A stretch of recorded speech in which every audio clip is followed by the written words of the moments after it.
ఇల్లు మీది రిజిస్ట్రేషన్ ఖర్చు మాది. క్రెడై ప్రివిలేజ్ కూపన్ దక్కించుకోండి. ఈ మెగా ధమాకా ఆఫర్ పొందండి. CREDAI Vijayawada property show. ప్రపంచంలోనే అగ్రదేశాల సరసన అంటే హైడ్రోజన్ ఇంధనాన్ని వాడుతున్నటువంటి టాప్ క్లాస్ లెవెల్ నేషన్స్ సరసన భారత్ కూడా చేరబోతోంది. ఇప్పటికే జర్మనీ, స్వీడన్, చైనా, జపాన్ లాంటి దేశాలు మాత్రమే ఈ ఇంధనాన్ని ఉపయోగించి వాహనాలు నడిపించాయి. ఇప్పుడు ఇండియా కూడా దీనికి సంబంధించినటువంటి హైడ్రోజన్ రైల్ని సర్వసన్నద్ధం చేసింది నడపడానికి. ఈ రైల్ని ఇప్పుడు కంపార్ట్మెంట్కి అంటే వర్క్షాప్ నుంచి నేరుగా ఎక్కడైతే నడపాలనుకున్నారో అక్కడికి, అంటే ఇది హర్యానాలో ఉన్నటువంటి జింద్ నుంచి నడపబోతున్నారు. ఆ జింద్ ప్రాంతానికి తరలించారు. ఇది మన హైడ్రోజన్ రైలు, గ్రీన్ రైల్ అని చెప్పని పేరు పెట్టారు. దీని డిజైన్ అంతా కూడా నీళ్ల నుంచి హైడ్రోజన్ అనగానే H2O combination, water oxygen combination కాబట్టి నీలి రంగు ఉపయోగించి క్లీన్ మొబిలిటీ, క్లీన్ ఎనర్జీ అని చెప్పని చెప్తున్నారు.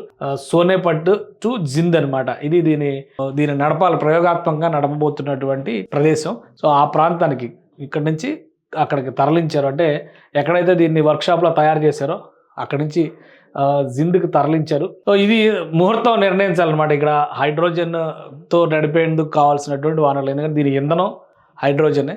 ఇప్పుడు ఆ జింద్ దగ్గర నుంచి సోనేపట్ వరకు ఈ ట్రైన్ని నడపబోతున్నారు కాబట్టి అక్కడ ఒక 3000 క్యూబిక్ కెపాసిటీ ఉండేటువంటి హైడ్రోజన్ ఇంధన వ్యవస్థని అక్కడ ఏర్పాటు చేశారు. సో దాని నుంచి ఫిల్లింగ్ చేయడము, దీన్ని నడపడం అనేటువంటి ప్రక్రియ మొదలవుతుంది. దీన్ని ఆల్రెడీ ప్రయోగాత్మకంగా ఈ ట్రైన్ని వర్క్షాప్ నుంచి ఆ ప్రదేశానికి తరలించేశారు. అందుకని చెప్పని అక్కడ ఫ్యూయల్ ఫిల్లింగ్ ఇది ఏర్పాటు చేశారు. ఇదంతా కూడా టెస్ట్ చేశారు. సో ఈ టెస్టింగ్ ప్రాసెస్ అంతా కూడా కంప్లీట్ అయిపోయింది. ఎక్కడైతే ఇది రన్ చేయబోతున్నారో హర్యానాలో ఉన్నటువంటి ప్రదేశం అన్నమాట. ఇది ఈ ట్రైన్ కనుక రన్ అయితే ప్రపంచంలో 4 దేశాల తర్వాత 5వ దేశంగా భారత్ ఆవిర్భవిస్తుంది. జర్మనీ, స్వీడన్, చైనా, జపాన్ ఈ 4 దేశాలు తప్పితే హైడ్రోజన్ ఇంధనంతో నడిచేటువంటి వ్యవస్థల్ని ఎవరు ఉపయోగించడం లేదు. సో ఈ ఇంజన్ సక్సెస్ అయితే కనుక దేశవ్యాప్తంగా ఇంధన పొదుపుని దృష్టిలో ఉంచుకుని వీటినే ఇక్కడ నుంచి నడపబోతున్నారు, గ్రీన్ ఎనర్జీస్ని దృష్టిలో పెట్టుకుని. ఎందుకంటే ఇవి పర్యావరణ హితమైనవి, కర్బన ఉద్గారాలను వెలువరించవు కాబట్టి పర్యావరణానికి ఎలాంటి హాని జరగదని చెప్తున్నారు.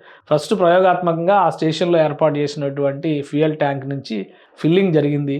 సో ఇది సక్సెస్ఫుల్గా రన్ అయిన తర్వాత, ఒక టైం ఇంకా డిసైడ్ చేయలేదు, బహుశా ఈ వారంలో ఎప్పుడైనా రన్ చేయొచ్చు, రెడీ చేసి పెట్టారు కాబట్టి ఇది రన్ చేసిన తర్వాత ప్రయోగాత్మకంగా ఉండేటువంటి లోపాలు కానీ ఇతర సవరణలు చేయాల్సినటువంటి అంశాలను కానీ దృష్టిలోకి తీసుకుంటారు. ఆ తర్వాత దేశవ్యాప్తంగా ఈ ట్రైన్లను ప్రవేశపెట్టే దిశగా స్లోగా ప్రస్తుతం ఉన్నటువంటి ఎలక్ట్రిక్ అలానే డీజిల్ ప్రయోగంతో నడిపించేటువంటి డీజిల్ ఇంజన్స్ ఇప్పుడు చాలా వరకు తగ్గిపోయినాయి.